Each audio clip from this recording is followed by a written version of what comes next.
हाँ, तो सबसे पहले एड्स का मतलब समझो फुल फॉर्म। तो एड्स मतलब एक ए का मतलब होगा एक्वायर्ड, यानी ये जेनेटिकली हमें पेरेंट्स से नहीं मिलती है, हम अपनी लाइफ में इसे एक्वायर्ड करते हैं लाइफ में, कभी ये जेनेटिकली नहीं मिलती। और इम्यूनो मतलब होता है कि ये हमारे जैसे इम्यून सिस्टम को ये एड्स इफेक्ट करता है। जैसे अलग अलग बीमारी अलग अलग सिस्टम, मान लो कोई लीवर को हो गया, कोई जुकाम हो रहा है तो वो मान लो कि लंग्स को हो गया, मतलब कि अलग अलग तरह की बीमारी अलग अलग सिस्टम को, वैसे ही ये इम्यून सिस्टम को इससे इफेक्ट करता है। डेफिशिएंसी मतलब वही कि और इसमें इम्यूनो में भी टी हाइपर सेल को मेनली इफेक्ट करता है। और सिंड्रोम मतलब होता है कि केवल एक, जैसे मान लो अगर खांसी आ रही है तो मतलब लंग्स वंग्स, मतलब कि खांसी मतलब वो जुकाम हुआ है तो लंग्स वंग्स खराब हो, जैसे कोई और बीमारी कोई एक पर्टिकुलर ऑर्गन या तो सिस्टम खराब होता है। लेकिन इसमें अलग अलग मान लो कि मतलब कि अलग अलग सिस्टम बॉडी का, मतलब कि नुकसान, मतलब कि वहाँ पे मतलब वो दिखेगा अलग अलग बॉडी का सिस्टम। देखो अगर किसी चीज़ में डिजीज़ लिखा रहेगा तो मान केवल एक चीज़ में प्रॉब्लम है, जैसे मान लो ओवरी में प्रॉब्लम है तो केवल ओवरी में ही प्रॉब्लम होगा डिजीज़ में। लेकिन सिंड्रोम हो जाएगा तो ओवरी के साथ साथ मान लो कि हेयर फेस पे कुछ निकल आए और भी अलग अलग जगह उसका वो शो होने लगे इस इफेक्ट, तो वो सिंड्रोम।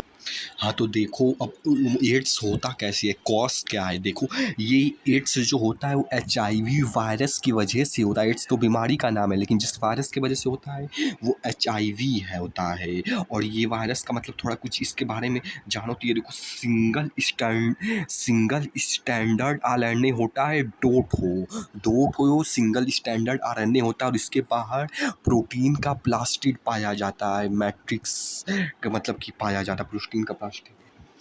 तो वही प्रोटीन मतलब कि मैट्रिक्स का हो या प्लास्टिड का, दोनों होता है। तो देखो अब इस RNA के पास कैपेसिटी है कि ये DNA में कन्वर्ट हो जाए। इसको क्या बोलते हैं, इसको बोलते हैं। हाँ, तो देखो ये RNA से DNA जब बनता है तो इस प्रोसेस को रिवर्स ट्रांसक्रिप्शन है किया, तो इसको रिवर्स ट्रांसक्रिप्शन बोलते हैं इस प्रोसेस को। क्योंकि देखो DNA में कन्वर्ट होगा तभी हमारे इम्यून सिस्टम के सेल्स के अंदर जाके घुस पाएगा, तभी उसके अंदर हो पाएगा। जब वो DNA में कन्वर्ट होगा तभी उसको इफेक्ट कर पाओगे, तो उसके लिए इसको रिवर्स ट्रांसक्रिप्शन बोलते हैं।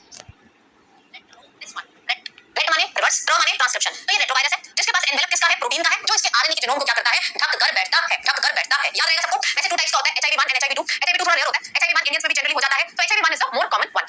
हाँ, तो देखो इसका स्ट्रक्चर समझो HIV का। ये देखो प्रोटीन का कैप्सिड है, और ये जो है ये प्रोटीन का बना है, ये प्रोटीन का मैट्रिक्स है जिसके अंदर डोट हो सिंगल स्टैंडर्ड RNA, बाय डोट हो, एक तो ये डोट हो सिंगल स्टैंडर्ड RNA है। हाँ, तो देखो अब इसमें अगली चीज़ ये कि मतलब इसमें फॉस्फोलिपिड की लेयर लगी हुई है। तो देखो फॉस्फोलिपिड, ये देखो फॉस्फोलिपिड की मतलब की है शायद से फॉस्फोलिपिड, अबे यार शायद क्या मतलब, कंफ्यूज होना है।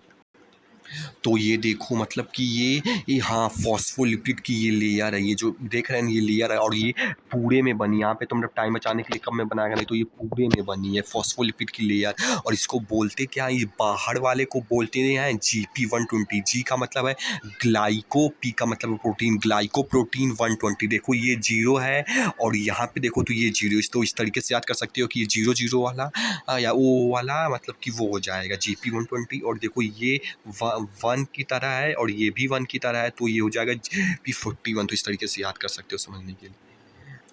और देखो ये जो अभी गोला बनाया तो वो थोड़ा गलत था, मतलब इसको बोलेंगे फॉस्फोलिपिड की बाई लेयर। डोट हो है ना, इसीलिए बाई लेयर बोलेंगे। और देखो और आगे जाओगे तो ये देखो ये प्रोटीन का, किसका, प्रोटीन का ये मैट्रिक्स का कैप्सिड मिल जाएगा, मैट्रिक्स का कैप्सिड मिल जाएगा। और इसको बोलेंगे फॉस्फोलिपिड 17। और ये जो पहले वाला था उसको बोलेंगे फॉस्फोलिपिड 24। और ये भी प्रोटीनेशन स्ट्रक्चर है, प्रोटीन का बना है। और ये वाला सिंगल स्टैंडर्ड RNA बता ही दिया हूँ।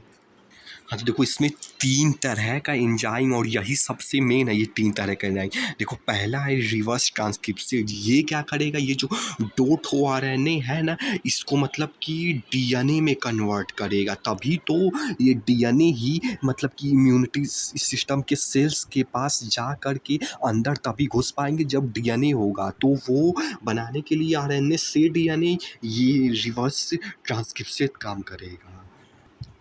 और ये देखो ये वाला जो है ये जो भी है मतलब ये इंटीग्रेस करेगा जो वायरस का डीएनए है, जो वायरस का डीएनए है वो ह्यूमन के डीएनए जो यानी कि जो इम्यूनिटी का सेल्स है उसके साथ इंटीग्रेस करेगा, यानी अंदर उसको घुसाएगा। वायरस के डीएनए को ह्यूमन के डीएनए के सेल्स के अंदर घुसाएगा, इंटीग्रेस करेगा, अंदर घुसाएगा। और ये वाला प्रोटीएस में अब देखो वो अब ये सेल के अंदर घुस गया है, तो अब मतलब ये जो भी है मतलब कि डीएनए मतलब कि बैक्टीरिया का डीएनए अब इस अपने वाले इम्यूनिटी के अंदर घुस गया, तो इसमें अब ये बैक्टीरिया अरे वायरस ये प्रोटीन बना पाए, क्योंकि प्रोटीन इज इम्पोर्टेंट। तो वो इसके अंदर अपने अंदर मतलब कि हम लोग के सेल के अंदर ये प्रोटीन बना पाए, इसके लिए प्रोटीएज होगा कि मतलब कि हमारे सेल्स के अंदर ये प्रोटीन बना पाए, इसके लिए प्रोटीएज। तो देखो अब हमारा एचआईवी 2 सेल्स को इफेक्ट करेगा, एक तो मैक्रोफाज को और एक आएगा। अभी देखो मैक्रोफाज को ये मारे उड़ेगा नहीं, डिसहार्म नहीं करेगा, लेकिन ये मतलब इसके अंदर जाएगा तो ये फैक्ट्री की तरह काम जाएगा। एक एचआईवी मैक्रोफाज के अंदर जाएगा तो 3 एचआईवी निकलेगा, और फिर 3 6 में निकलेगा, और फिर 6 9 9 18 से कंपाउंडिंग में निकलते जाएंगे। तो मैक्रोफाज में यही फैक्ट्री की तरह का एचआईवी खुद को मल्टीप्लाई करेगा, न कि डिसहार्म करेगा मैक्रोफाज को। तो देखो अब डिसहार्म किस सेल को करेगा, 2 सेल हो गया, एक से वो मल्टीप्लाई करेगा, दूसरे को डिसहार्म करेगा यानी डिग्रेड करेगा, और वो है टी हेल्पर सेल्स को। वो जिसकी वजह से ये इसको डिसहार्म कर देगा तो इम्यून सिस्टम समझ जाओ बहुत ज़्यादा वीक हो जाएगा, जिसकी वजह से अपॉर्चुनिटीज इन्फेक्शन से भी मतलब जैसे कि मान लो आसपास जैसे हमारे नॉर्मली बैक्टीरिया रहता है, तो हमें मतलब आसपास में बैक्टीरिया रहता है, इम्यून सिस्टम रहता है, इसलिए वो उसका इफेक्ट नहीं दिखता है। लेकिन क्योंकि जब बहुत ज़्यादा ये इम्यून सिस्टम कमज़ोर हो जाएगा तो आसपास जो छोटे वीक बैक्टीरिया से भी आपकी मौत हो सकती है। इसी वजह से ऐसे छोटे छोटे आसपास के बैक्टीरिया से या अपॉर्चुनिटीज वाले से हमारा मतलब कि बंदा मर जाता है, न कि एचआईवी की वजह से मरता है। एचआईवी की वजह से नहीं, वो आसपास के छोटे छोटे बैक्टीरिया से अपॉर्चुनिटी के छोटे छोटे बैक्टीरिया से मर जाता है, न कि एचआईवी से। बस एचआईवी इम्यूनिटी को कम बहुत ज़्यादा कमज़ोर कर देता है, लेकिन मरता दूसरे बैक्टीरिया से है, आसपास के छोटे छोटे नॉर्मल जैसे खटमल हो गया, ऐसे आसपास के जो भी छोटे समझ गए होंगे जो कहें। तो यहाँ पे देखो प्रोटीएज का एक चीज़ बताना भूल गए थे कि प्रोटीएज मतलब जो मतलब हमारे सेल के अंदर सेल के न्यूक्लियस के डीएन मतलब अंदर डीएनए में घुस जाएगा जब बाहर वाला वायरस, तो मतलब ये इसमें इसको सिंथेसाइज करेगा, यानी कि खुद को मल्टीप्लाई करेगा। ये मतलब इसका ये काम है मल्टीप्लिकेशन का प्रोटीएज का, तभी तो उसको मल्टीप्लाई कर पाएगा। तो मतलब ये भी गलत है। साथ से वायरस का प्रोटीन जो कि सेल में उसको सिंथेसाइज करने का काम करेगा, वायरस के प्रोटीन को थोड़ा कन्फ्यूजिंग मतलब कि मतलब प्रोटीन ही बनाएगा, और साथ से उस प्रोटीन से ही बहुत सारे को मल्टीप्लाई करेगा, अपने डीएनए को प्रोटीन से ही साथ से करेगा, ऐसा कुछ क्या। तो देखो ये अब रेट्रोवायरस मतलब वायरस आया ये हमारे एनिमल्स से, जो कि ये मैक्रोफाज है इसे बोलेंगे पूरा, ये जो पढ़े थे। तो वो वायरल आरएनए को मतलब कि वो करेगा, तो इसको इम्पैक्ट करेगा अब ये वायरल आरएनए हमारे मैक्रोफाज के सेल को। यस फिर बेटा वायरल जो डीएनए था उसको इंट्रोड्यूस अंदर कर दिया, क्या है ठीक है, अंदर आ गया डीएनए, मेरा मैक्रोफाज इसको इम्पैक्ट किया, ठीक है। यस फिर बेटा वायरल जो डीएनए था उसको इंट्रोड्यूस अंदर कर दिया गया है, ठीक है, अंदर आ गया डीएनए आरएनए। अब देखो ये वायरल आरएनए को मतलब अंदर लाया गया, इंट्रोड्यूस किया गया, अब इस वायरल आरएनए को अंदर लाया गया, और फिर इस आरएनए से डीएनए बनाया गया। जैसे रिवर्स ट्रांसक्रिप्शन एंजाइम पढ़े थे ना, आरएनए से डीएनए बनाया था, वो यहीं पे यूज हो रहा है आरएनए से डीएनए बनाने में। और अब ये मतलब कि अब इस सेल के न्यूक्लियस में जाके ये जो ह्यूमन का डीएनए है, अब ये वाला डीएनए इसके साथ जाके इंटीग्रेट करेगा, इसके अंदर अब घुस जाएगा। तो अब इसका डीएनए ह्यूमन के साथ जुड़ गया, तो अब ये खुद को मतलब एक वाला खुद को रेप्लिकेट करेगा, डिवाइड करेगा, इन 3 में इस तरीके से रेप्लिकेट करेगा ये खुद को। हाँ, तो देखो इस वाले प्रोसेस में यहाँ पे तो डीएनए आया था, लेकिन इस डीएनए को शायद से दोबारा आरएनए बनाया गया, और फिर वो आरएनए जो है ये 3 में अलग वायरस में डिवाइड किया। ये यानी कि डीएनए को इसमें आरएनए शायद से फिर से बनवाया जाएगा आरएनए में, और फिर वो आरएनए इस 3 ठोस में फिर से डिवाइड करेगा। देखो पूरा रट के बता दिया गया, कुछ डॉट्स कनेक्ट नहीं हुए। चलो एक एंजाइम का तो कनेक्ट हुआ, अब दूसरा तीसरा कहाँ कनेक्ट होता है, चलो तीसरा भी यहाँ पे कनेक्ट हो रहा होगा कि ये मल्टीप्लाई कर रहा, लिंक सही से नहीं कनेक्ट हुआ, पर कोशिश करना। तो देखो ये मैक्रोफाज का था, ये टी हाइपर सेल नहीं था कि इसको मारेगा, नहीं, मैक्रोफाज का था। यहाँ पे डिवाइड करने का काम होगा केवल। तो देखो पहला एंजाइम समझ लिए, रिवर्स ट्रांसक्रिप्शन कि आरएनए को डीएनए बनाना में, और देखो इंटीग्रेस जो पढ़े थे वो यहाँ पे यूज हो रहा है कि इस डीएनए को न्यूक्लियस के अंदर इस वाले के अंदर घुसेड़ना, तो वो इंटीग्रेस अंदर डालना, मतलब ये इंटीग्रेस इस यहाँ पे यूज हो रहा है पूरा एंजाइम। और तीसरा जो प्रोटीएस था, यानी कि प्रोटीन बनाना, या तो कह सकते हो प्रोटीन से मतलब कि नए सेल्स फिर से बनाना, वही प्रोटीएस नए सेल्स बनाना शायद से। तो वो तीसरा एंजाइम यहाँ यूज हो रहा है, डॉट्स कनेक्ट हो गए।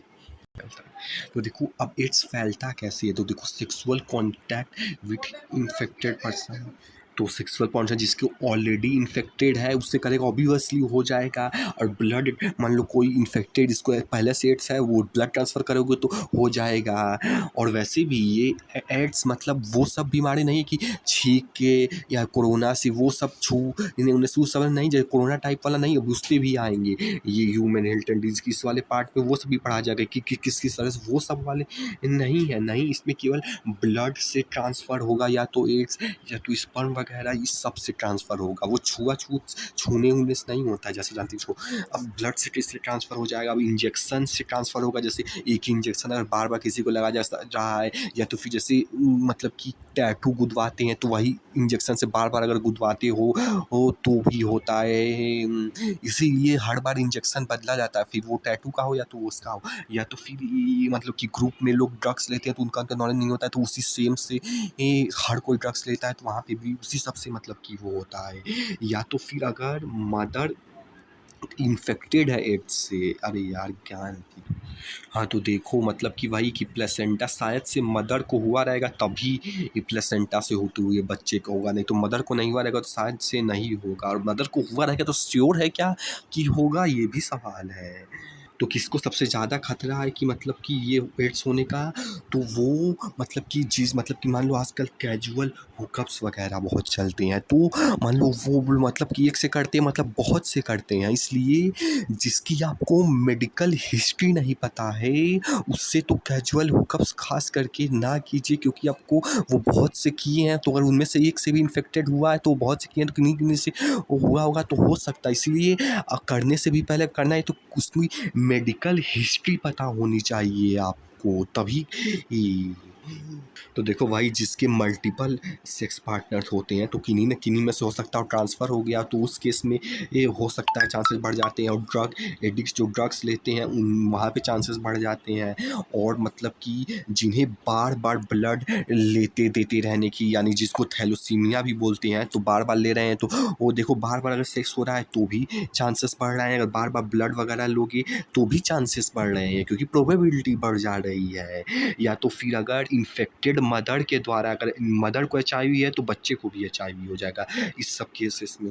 और देखो जैसा हमें लिखा है कि एड्स मतलब मतलब छूने जैसे कि छूने से ही वायरस वगैरह काफ़ी फैल जाता है, काफ़ी बैक्टीरिया, लेकिन ये एड्स छूने से नहीं फैलता है, वो सब नहीं इसमें होता है। इसमें बॉडी फ्लूइड से फैलता है, बॉडी फ्लूइड्स जो भी हो, ब्लड हो गया, सेमन हो गया, या तो फिर किसी और भी बॉडी फ्लूइड से, जैसे मान लो किस करने वक्त भी बॉडी फ्लूइड्स हमारा लार जाता है तो उससे भी हो सकता है। तो यानी कि बॉडी फ्लूइड से होता है, छूने वगैरह से नहीं। इसलिए जिसे एड्स हुआ रहता है उसके साथ आप मतलब मिल-जुल के आराम से रह सकते हैं। कोई दिक्कत नहीं। ऐसा नहीं कि उनको मतलब सोशली डिस्गाइज़ कर दिया कि एड्स है तुम उसको नहीं, वैसे तो कोरोना नहीं है कि छूने से होगा, नहीं, उस सब से नहीं होता है।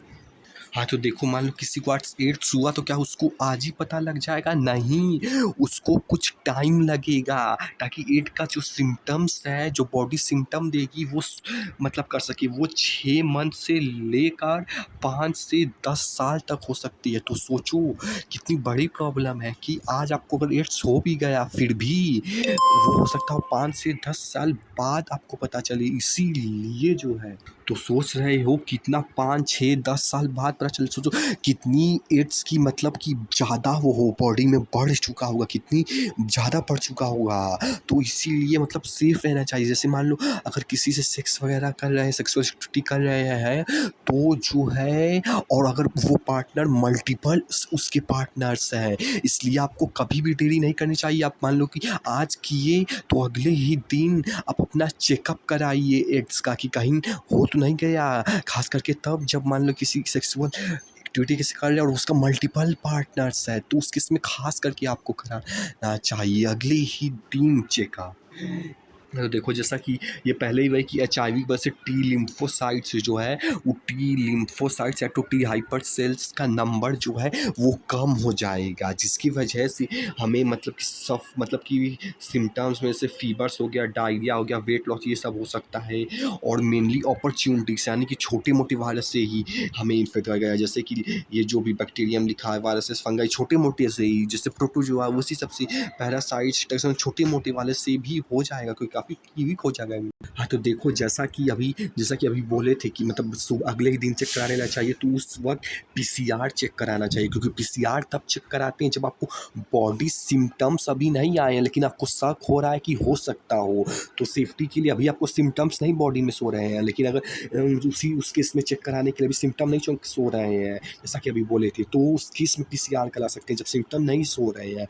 लेकिन अगर सिम्टम्स शो होने लगे तो ये 2 टेस्ट कराते हैं, एलाइजा और ये वाला। नहीं तो सिम्टम नहीं से हो रहे हैं तब पीसीआर चेक कराएंगे उस कंडीशन में, लेकिन अगर सिम्टम्स भी शो होने लगे तो ये दोनों करा। तो देखो वो मतलब कि सिम्टम के बाद वाला में पहला जो एलाइजा टेस्ट करा सकते हो जो बायोटेक्नोलॉजी में पढ़े थे, और इसका प्रिंसिपल ऑफ एलाइजा क्या है, एंटीजन एंटीबॉडी इंटरेक्शन। तो यानी कि जैसे कि सेल्स के अंदर एंटीजन मतलब कि ब्लड से मतलब कि सेल्स के अंदर होता है, एंटीबॉडी होता है, तो वो एंटीजन जो एंटीबॉडी होता है, देखो अगर एचआईवी वाले से इन्फेक्ट किया होगा तो एंटीजन और एंटीबॉडी इन्फेक्ट हुआ होगा, तो अगर इसको चेक हो गया तो ये पता चल जाएगा कि कोई वायरस घुसा है कि इन्फेक्ट किया है नहीं, इसीलिए इसको टेस्ट करा देते हैं अगर सिम्टम्स आ रहे हैं। तो ये हो गया।